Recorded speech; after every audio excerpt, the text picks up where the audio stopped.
Ladies and gentlemen, let us now hand you over to the person who will be moderating this next panel and also guesting on it.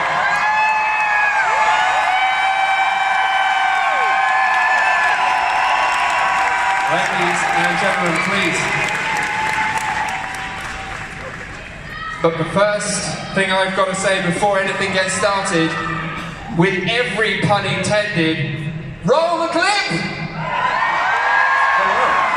And thank you for joining us on Pan L. We know you have a choice when it comes to continental flight.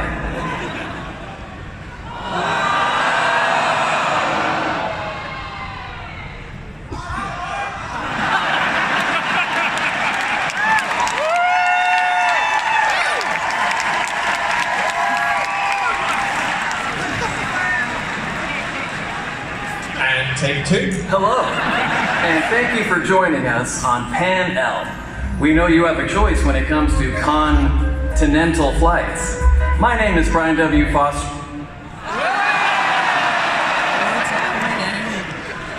Should we try and roll one more time?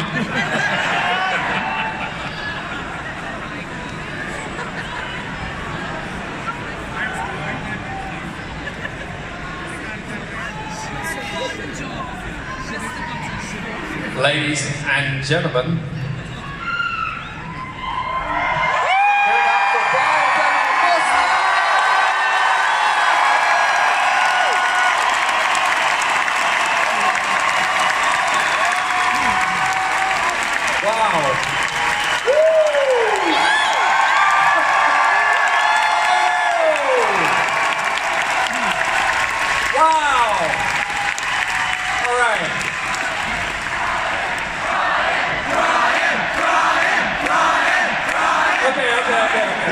unfortunately, I am not alone. I brought some friends with me today.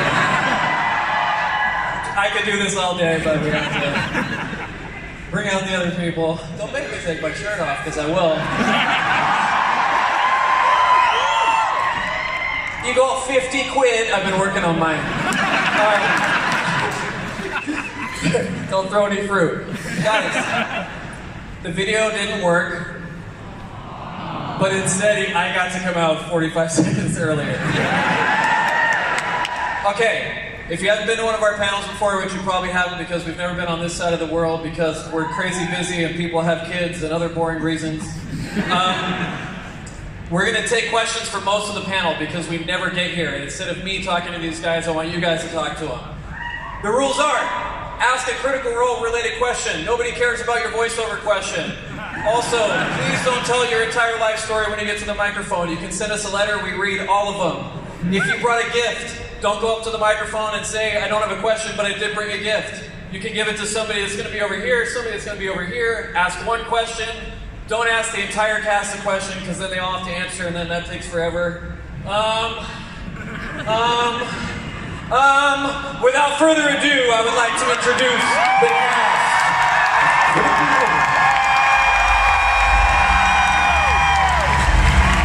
Allison, Jeffy,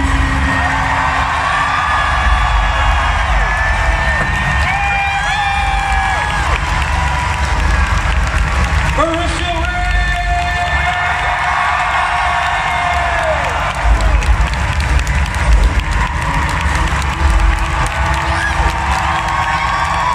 Liam,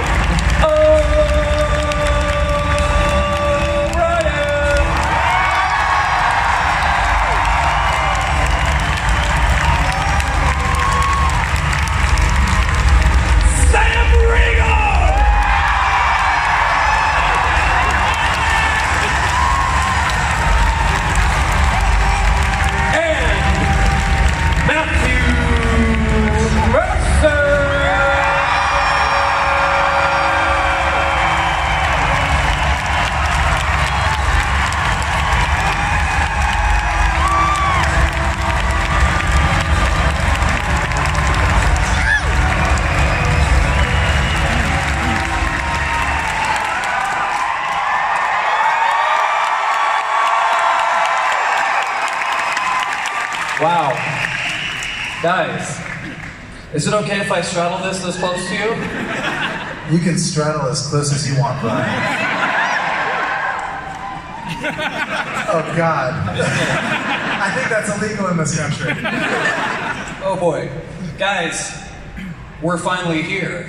We finally made it. And look at this. Look at what was waiting for us this whole time.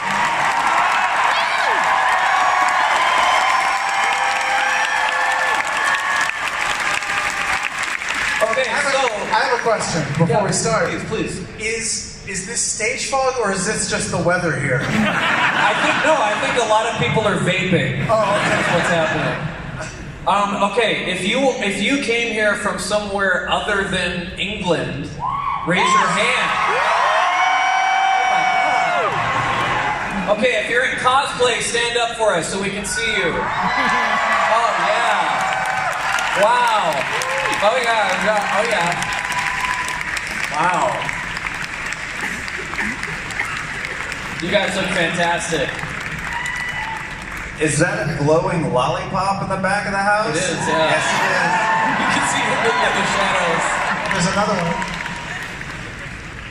Well, guys, how does it feel? Wait, do you not have a mic? Oh my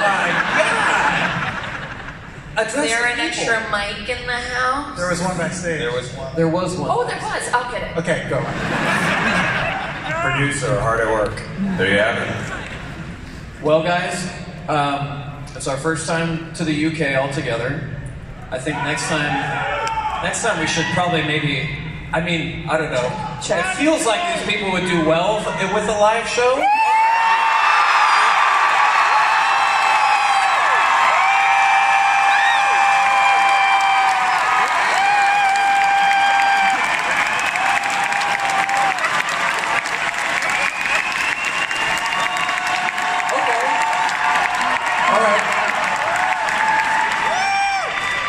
Hey, does anybody here like Dungeons and Dragons?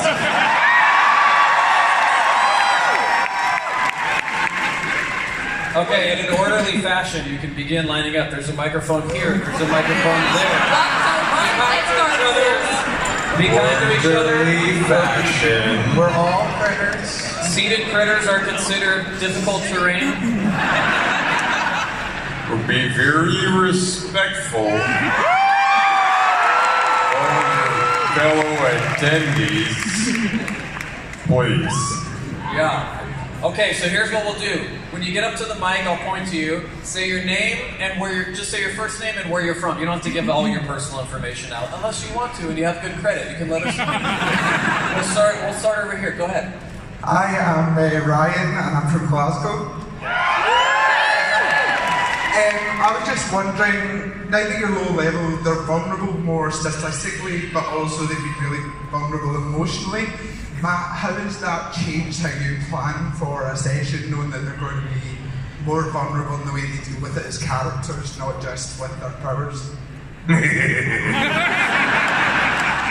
It's a nice change of pace from the end of the last campaign, in which it was like, what codes could I throw at you? High-level druids, man!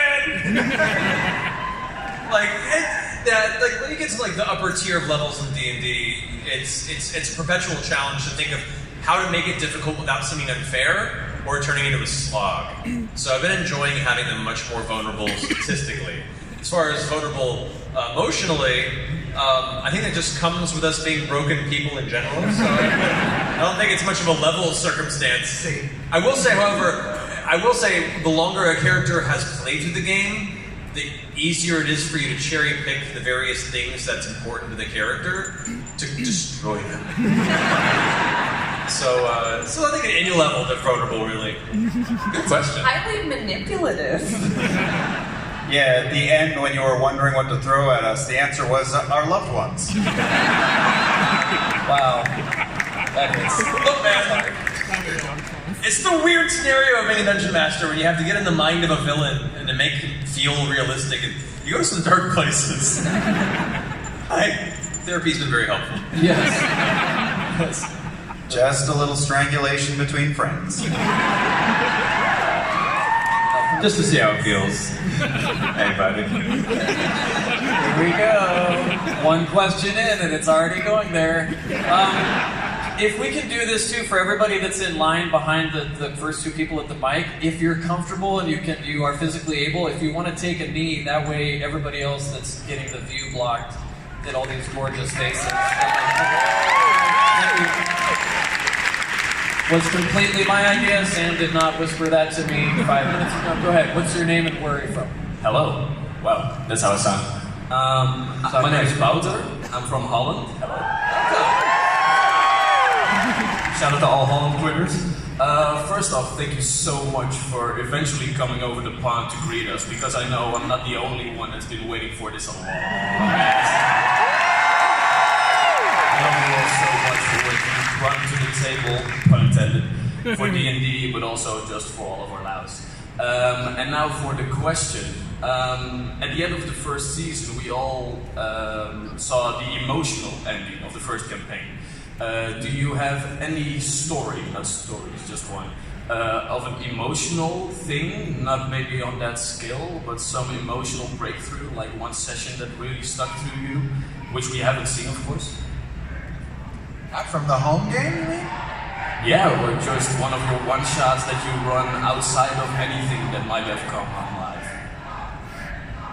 Someone's chanting. What's happening out there? I don't know. I think someone's on strike. It's the people we left at the autograph table. Whoops. So, yeah, who wants to? I think when Pike died from the Yeah. Glabra Zoo, that broke all of us in ways that we didn't know we could be broken. That was pretty rough. Yeah. I remember, as far as like not part of our game, I ran a Expedition to Ravenloft 3.5 game years before the stream with other friends of mine, and I emotionally broke my friends. But in ways I wasn't expecting. Like my friend that was playing the game, Damien, he was playing a paladin who loathed undead. And then, because of the corruption it took on his form, eventually he began to watch as his skin pulled tight against his skull, and he began to resemble the thing that he hated. Apparently, like, he was going through some rough stuff in his life, and that emotional switch in his character became a focus, like a therapeutic focus for him. And so he used like this, kind of this depth of self-loathing within his character as a way to deal with things that he was dealing with internally, and it ended up, he told me afterward, it was a really good outlet for him. So that's, I guess, an example. Oh, here's just the coolest example ever off the top of my head. Matthew Mercer, ladies and gentlemen. Thank you for sharing. Oh, and tomorrow I have a photo session with you, and I'll bring you a small present. Well, I mean, small is relative, I guess, but it's fine. I guess if you want to spoil it ahead of time. No, it's okay, it's okay. It's like, I'm also calling your bluff on the t-shirt. what do you mean? Take it off. Oh, okay. I'm pretty sure he's coming on to us now. And I'm okay with it. I'm okay with it. Everyone here seems so sexy. Please, your name and if you can. Hey, I'm Lewis from the north. And, Lewis from the north. so many of us look to you for inspiration in our own games. So I was just wondering where you might look for your DM inspiration. Oh, good question. Right here. I mean, to be honest, though, and any person who's been DMing for a while, when you find a good group of friends, you find yourself DMing not so much for how you can make it interesting for you, but how you can make it the most fun for them to dig into. And I think once you get to know your players, they become a really, really good fuel for why you want to improve and what things you want to do that you think might allow them to really enjoy and dig into the story. But I mean, I can't say that, Chris Perkins is a huge inspiration. He's both a great storyteller, and he's been a huge part of what D&D has become in recent years. My friend Mark Humes, who did the live show for High Rollers this fall, been a long-time friend of mine, and Satine Phoenix, who's an incredible friend and Dungeon Master. Every Dungeon Master I've come across or had the chance to play with, it's always been something that they've done that I've walked away with going, that's really cool, I hope to incorporate that in my game. So I'd say any Dungeon Master I've had the pleasure of playing with, really. Thank you so much. Thank you. Thank you, good question. What's your name? Hi. I'm not sure if it's actually cold around here or if I'm just having the first fangirl moment in my whole life. Are your nipples hard? Probably a little of both. My name is Max. I'm also from Holland. First, thank you for everything. Like, D&D is a really big part of my life. Matt, good question for you. When you start building maps, like when you build maps like world maps or city maps, where do you actually start and how do you get your inspiration there? Well, don't worry, guys. We'll get you a question for you at some point here. I can take this one. Put it until I can take this one. You do have a throne. Yeah. There you go. It starts with the sewage system and works up from there. That's kind of true. No, it's not. Honestly, I wish I could say I had this super intricate process that's well-learned. I just like drawing what a shape of a continent should look like. Like, oh, this is a fun, oh, there's a little island here, that's cool. Little bay inlet. And then I'll be like, all right, well, I should probably put some mountains here, and then I'll draw some mountains.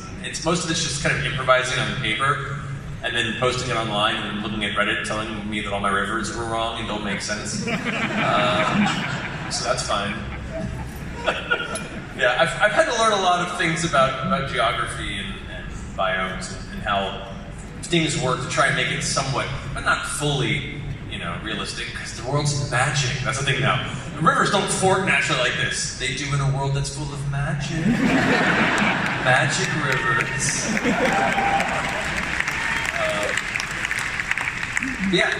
Looking at maps that exist out there, I've actually had a really fun time looking at real-world maps for comparison to how land bridges form and how islands form, and looking at where mountains and fault lines happen to, connect and one thing together. So, honestly, looking at real-world maps are a great inspiration. All right, thank you, and I love every single one of you. Oh, thank you. Thanks for coming all the way from Holland. What's your name? Hi, I'm Matthew from Wales. If you have a question for Matt, ditch First of all, I just want to say, all work, no play. Brilliant. Yes. Please.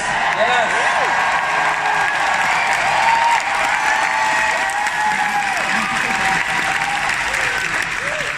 Marisha, don't cancel the show. Unfortunately, my question is for Matt. I'm hoping the rest of you will forgive me. Can we take a nap? We are. Take a nap. I'll wake you guys up. We're super jet lagged, so that's fine. Matt, as it's your first time over it, hopefully you'll honour me by answering the question correctly. McCree, what time is it? Nope. Denied. Nope. Denied. What's your name? Nope. Somebody didn't read the, what's your name? It's 3:17. You get one. I know what you look like now. Hi guys, I'm Giuseppe and I'm from Italy. I just flew here from the south, one of the southernest countries in Europe. Malta is a tiny island. Oh yeah. So it was a long flight, but totally worth it for you. You have the Popeye Museum, man. Don't think I don't know about Malta. You've got the Popeye Museum. I'm gonna be there one day. Yes! I'm ready for sweet Don't think I don't know. So my question was for the entire cast, and I would like to ask them, if you can just play one character for the rest of your career, which race, class, and why would you play just that character? Wow. Bullshit. I already did it, but he's dead.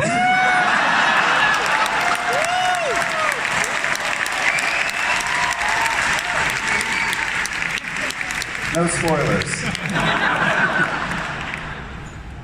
I kind of have a thought, but I don't necessarily want to say it for when Caduceus dies. If Caduceus dies. Spoilers. This is not necessarily a character, but boy, I love chaos magic. Chaos magic is so much fun. I love the idea that everything can go horribly wrong that easily. What Taliesin said?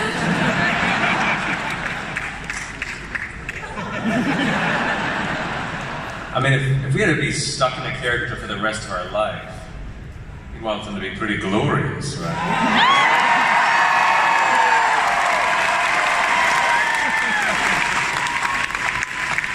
I'm just saying.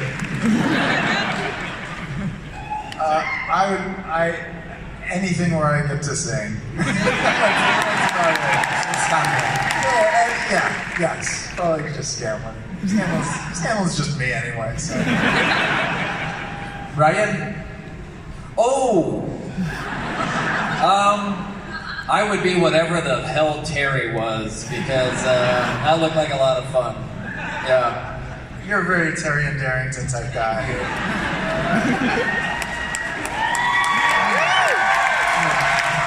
Thank you, guys. Thank you. Long may he reign. Yeah. Safe trip back to the Popeye. I don't think I'm not going to end up at Malta at some point, because I'm a will. As a for record, Ryan, next Halloween, we can put together a Tyrion costume for you. Hell yeah! Hell yeah! Let's go. Yeah, I'll start getting my chest waxed. You are a pretty good headcanon for Terry. Was I the inspiration? Give the people a scoop, Sam. Was I the actual inspiration? I'm gonna say right here in front of all these people that you, vapid Brian Foster, self-centered egomaniac Brian Foster, is just too much for Terry and He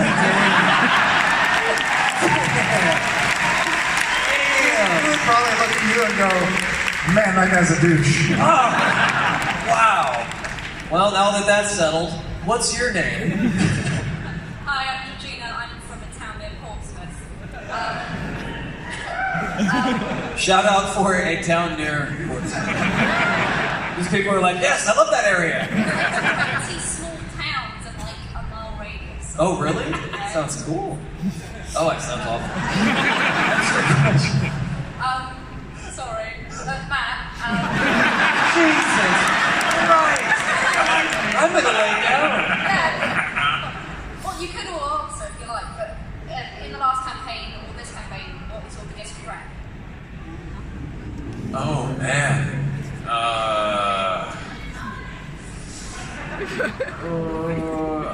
I don't want to say no.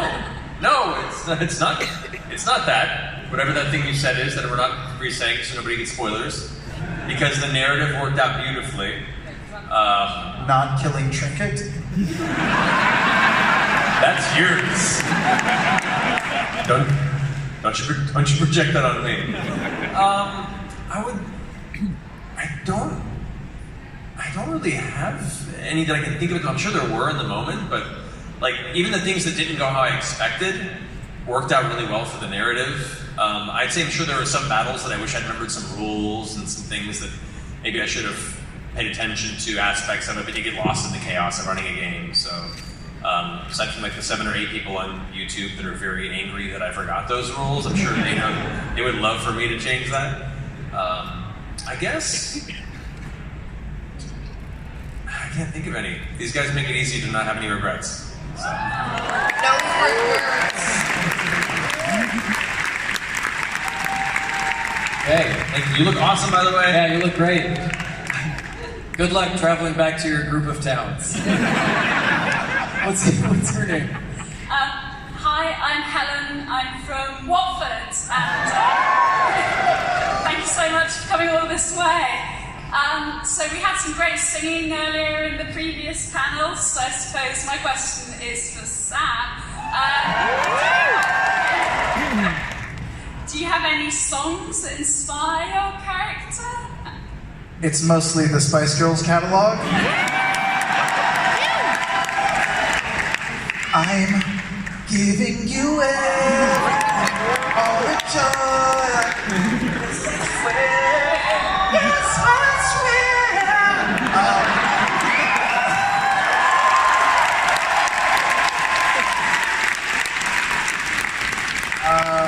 No, I think we can learn a lot from the Spice Girls. I mean, they represent all 5 aspects of any character. British fans. Athletics, poshness, danger. Tell me what I want. I think we're live watching Sam develop a new RPG system based on the script. That would be amazing.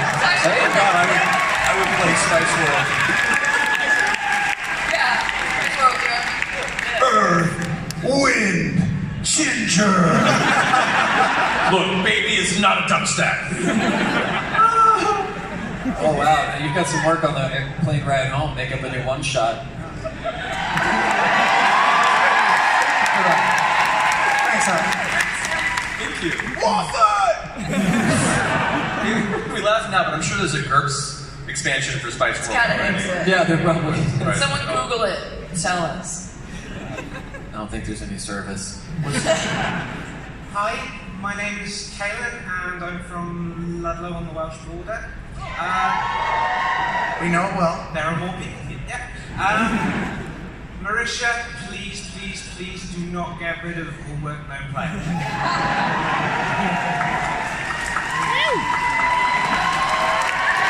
feel like I should start taking extortion money or something. Sam told me to say that. I did. I actually did. Yeah. Critical Role's become a huge inspiration. It's a multinational inspiration for a lot of people. It's made a lot of people's lives better. And this question is not for Matt, it's for Brian. You started out... Yes, I'll take my fucking shirt off.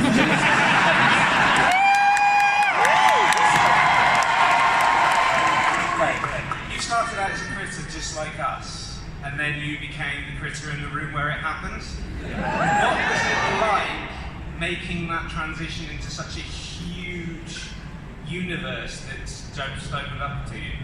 Well, to be honest with you, it pays to have a lot of envelopes full of very damaging photographs and documents on each and every member of the... No, as many of you know, I've been with Ashley since before the home game started, so when she joined, I would hear these stories, like similar to how Sam tells his kids stories. Ash would come home and tell me stories, except I probably fell asleep faster than your kids do. Because I didn't know what the hell she was talking about. But then as actually going back to that night that Pike died in the home game, that's the night that I got D&D. I understood like what it meant because I saw how emotional she was. So I'd been watching the show and sort of been in the world with these guys. But when the time came to join it, it was I felt ready in the familial sense, but not necessarily ready for how crazy all of the there's so many fans and everyone's so nice and it's just like overwhelming, like today just being here, this is insane. So yeah, it's a crazy gargantuan thing, but it still feels like a family, and for the most part, 2 out of 3 of us really love each other, and it's been really good. Don't touch me. Who's going to be doing your Between the Sheets? That would be Sir Richard Branson. Is that the Virgin guy? Yes. Sir Richard Branson. We're talking about some options. It's highly requested that I just interview myself, but too drunk, too furious. We just have to find someone worthy. Yes. Thank you very much. Arsqueef, yeah, he was here. I think the security wouldn't let him in. Probably because his ID says Arsqueef. Thank you for your question. Hey, what's your name? Christ, that's terrifying. Hi, I'm James. Hey, Christ. Hi, I'm James from Brighton. Yes. My question has splash damage. It's for Liam, but I figure Sam or Matt can answer it, but it's for Liam. I have my dad's D20 here, and as a father and as a person who DMs for his kids, what do you think is the most important thing that you've passed on, or had passed on to you? Had passed on to me? Perhaps, like, I don't know what your history is with D&D, so I don't know. You mean like from me to my kids? Yes. Or from someone else to you? Well, I mean, everything I learned about D&D, I learned from Matthew Mercer. And he's from Brighton. As all good people are. Oh man, and I'll say that we're just bouncing off of Matt's answer from earlier, which is he is taking from his players what he thinks they'll enjoy or will frighten them or, get them excited. And I mean, the rules are great. We all try to keep the rules going as well as we can. There's 82,000 of them. But the purpose is for the people at the table to have fun. And so with my kids, I started with fun, and I've added the rules as we go. I mean, all that I care is that my daughter and my son and their friends look amazed or look like they think they're one-upping me or that they are one-upping me, which has happened. It's just about your players having fun. It's really as simple as that. Okay. Well, thank you very much. Thank you. Thank you. Splash damage! Just checking on our time here. Okay, we're good. Didn't Sam pass on his crafts too? Splash damage! What's your name? I do. I'm from a boy in the middle of the country called Northampton. I wrote down my questions and you won't agree it. Can I just say that I think that your country has too many towns and cities? Maybe you should just condense it into like 3 places. My question is math specific. You recently DM'd for your professional doppelganger, Troy Baker. He seemed like a nervous first-time player. There were glimpses from you of, you're in my house now. Please tell us about that experience. You're not far off base. Yeah, I mean, Troy had been peripheral to our game for a while and used to give Laura and Travis a lot of shit for playing D&D. And then when the situation came around for him to actually play a game, he called me and was like, hey, can we get lunch and show me how this works? And so we met at an Irish pub, and I got to explain to him the rule system and the character creation. We designed a character together, and for somebody who is so professionally lauded and such a talented individual, there is some sort of delight in watching that figure, also like a foot taller than me and just stupid handsome. It was really nice to just have him look like a deer in headlights.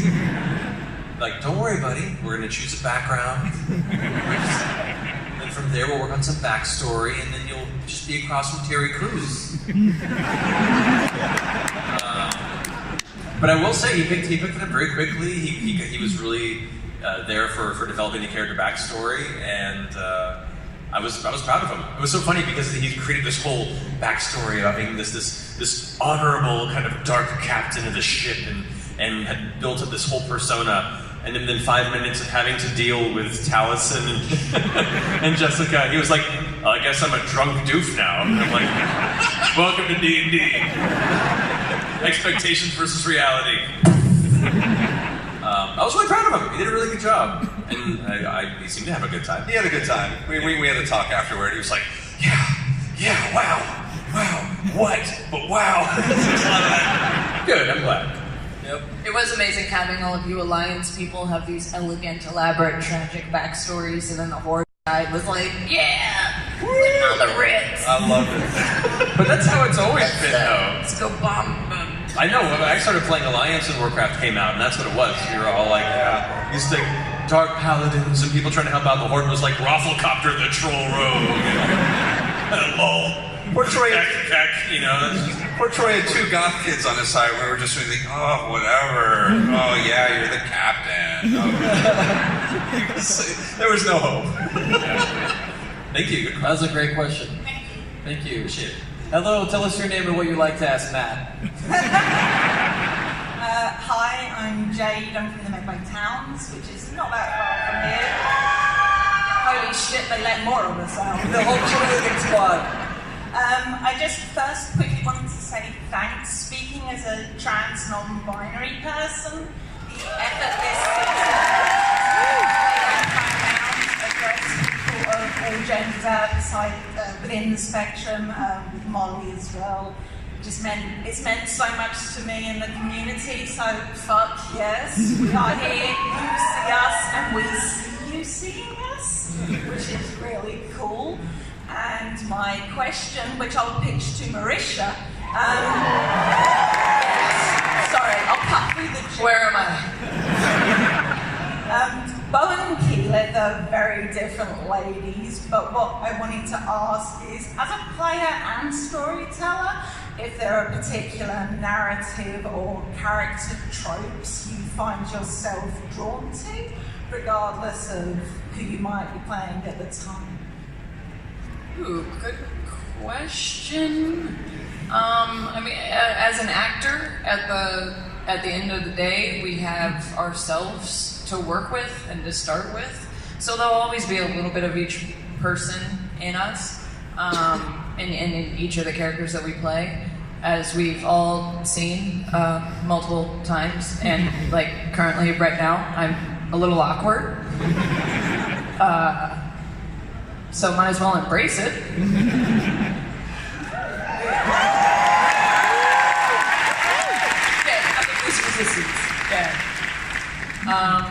But yeah, no, I enjoy D&D characters because I like exploring parts of me that I don't normally get to explore in the day-to-day life. So, yeah. What? Huh? You're saying Tracy. Like Tracy. Oh my god, you guys, stop talking about me. Thank you. That's face. Thank you very much. Thank you, and Sam, I love Knots so much. So I am tonight. Oh, you look great. Amazing. Thank you. Hey, what's your name? My name is Shivan, I'm from Israel. Hey. And my question is for Brian. Hey, oh. So far we've seen most of the cast running their own game in DMC. When are we going to see you doing DMC?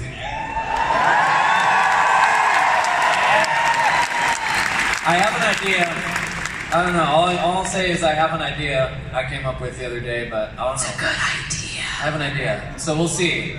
I have an idea, and it kind of revolves around my favorite TV show. So we'll see. Alf? It's Chips. It's Chips. They don't know what Chips is. They don't. No idea what Chips is. It's the British Office. It's the British Office. Yes. No, they just call that the Office, dude.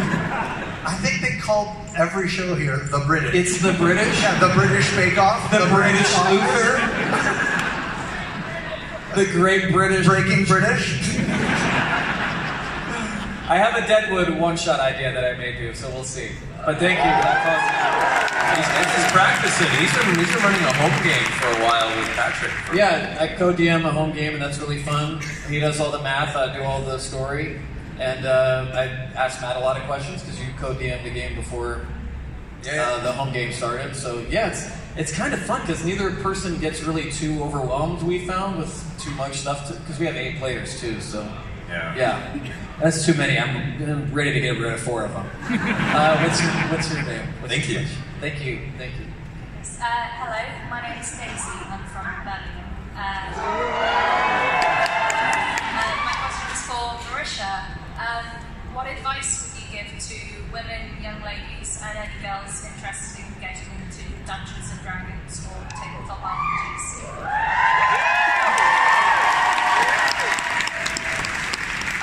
Well, first and foremost, as it has been shown, we're here. We exist.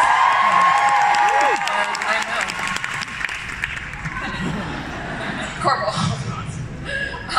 20 years ago, definitely been here. Women in gaming for a long time. I think I hear a lot of women say that they're afraid that people are going to treat them poorly, or that they're going to be embarrassed or, made a fool of. And you really do have to just kind of be brave and get past that.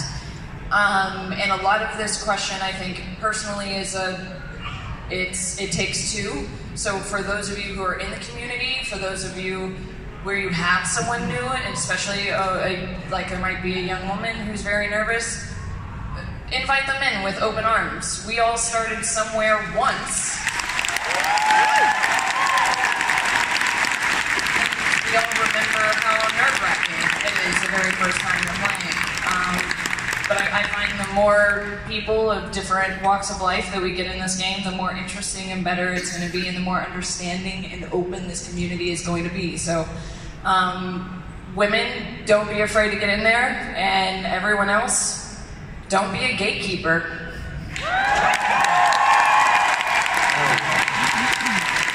Thank you very much. And this community is amazing.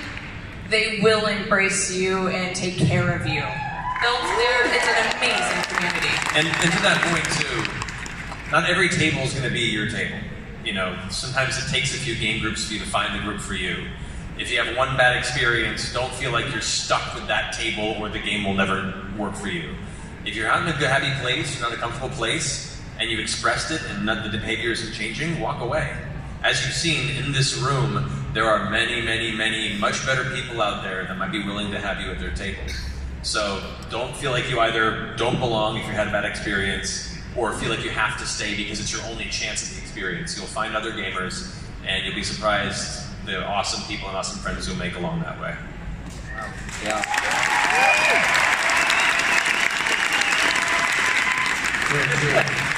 I just said, it's the friends we make along the way. That's, wow, okay. It left me so warm and fuzzy inside.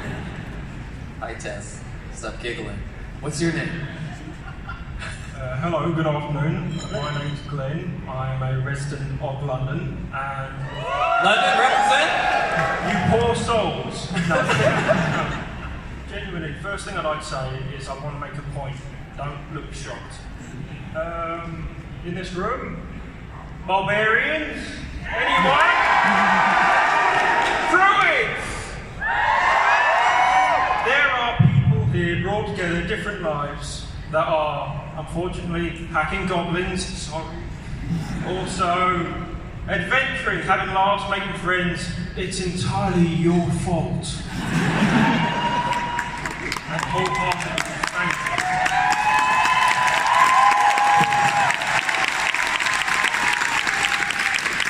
So, I know it's a bit dangerous. Brian. Yes? Hello.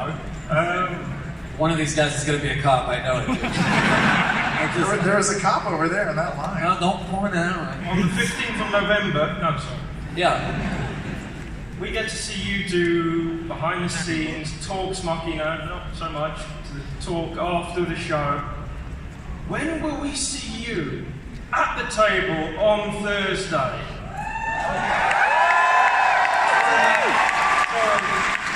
2 days ago. 2 days ago. No.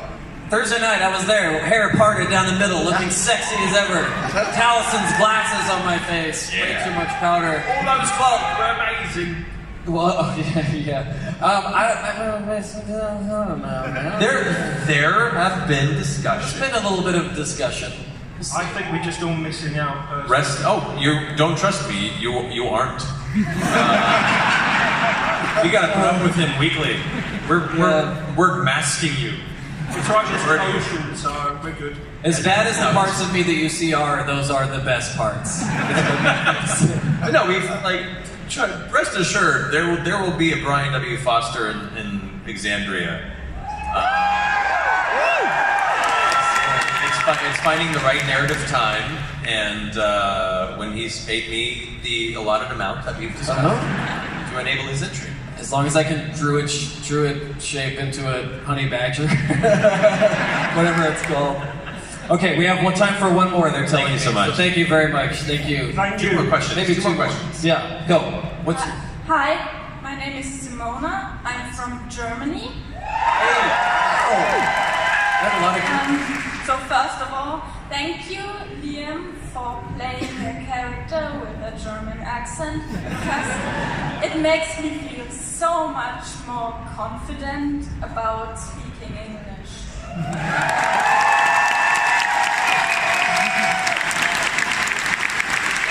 Well, I am just glad that I could very awkwardly help you find confidence.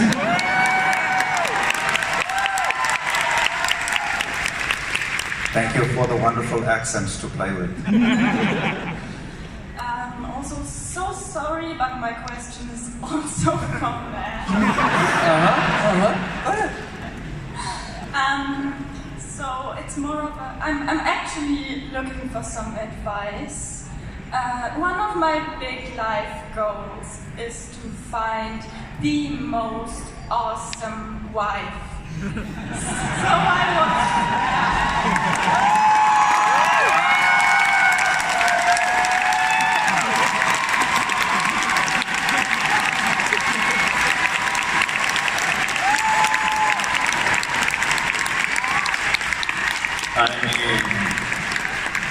I better not mess up. She's already got options, apparently. Just go to Kentucky.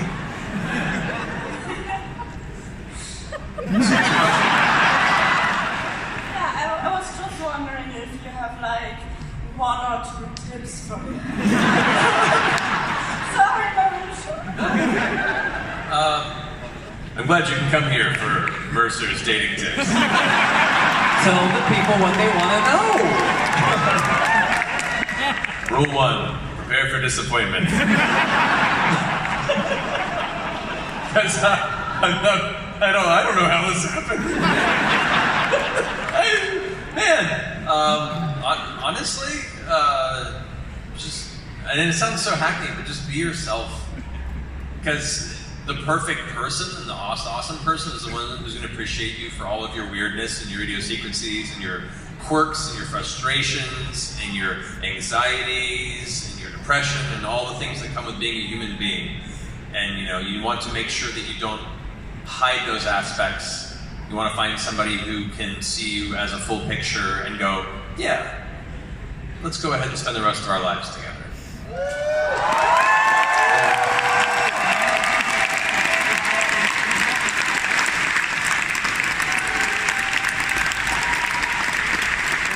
It was that German accent that made me fall in love with Liam. So maybe that'll work for you too. Oh, wait. Thank you. Thank you. I'm gonna go cry in my seat now. Thank you. I am sad to see you go because I could listen to you talk all day. Or you'll find her. You'll find her. Just wait until the sun goes. Say Dusseldorf. Boy. Okay, last question. What is your name? My name's John. Good God, I sound posher than I should. I'm from wherever I decide to park my goddamn chair. My question is for everyone, but it applies less to Mr. Regal because he lets his husband choose his characters. But when you're designing a character, do you all go first for the race-class combination, or do you go for backstory? Also, can I just say while I'm here that you guys are fucking amazing.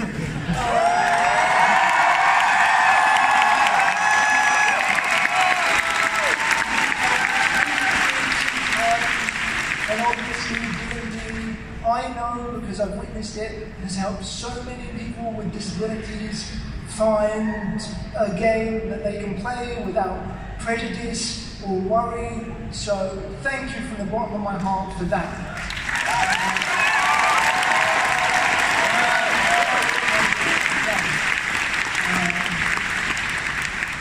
Well, I can tell you. I know you said it wasn't for me, but actually last night when we were all awake in the middle of the night, not able to sleep, after sleeping through half of Macbeth. Yeah. Well, yeah. From 4:30 a.m. to 7:30 a.m. this morning, I came up with a new character. And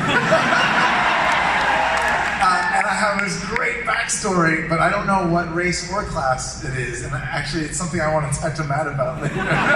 So for me, it's always the backstory and the flaws first, and then the whatever race and class sort of pairs nicely with that.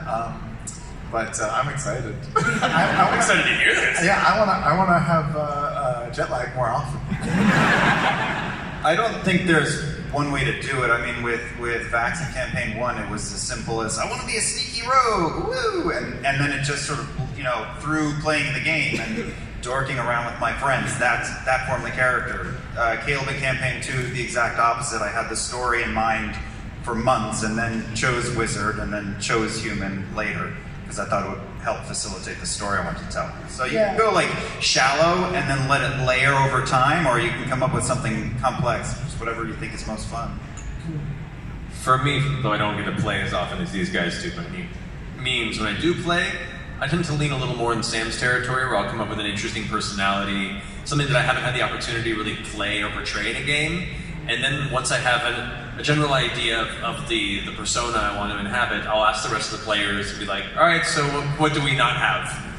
Everyone's like, oh, we have plenty of rogues and warlocks and fighters. No cleric?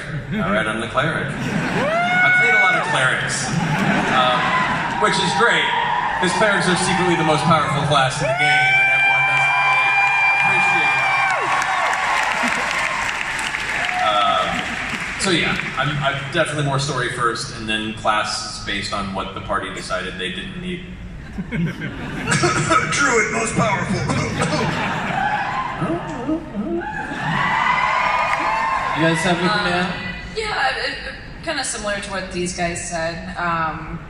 Bo, this go around, started a little bit more of a backstory. I knew I wanted someone who was a bit of a shit kicker and who broke the law, and I was like, man, I kind of like this extortion storyline. That's kind of cool.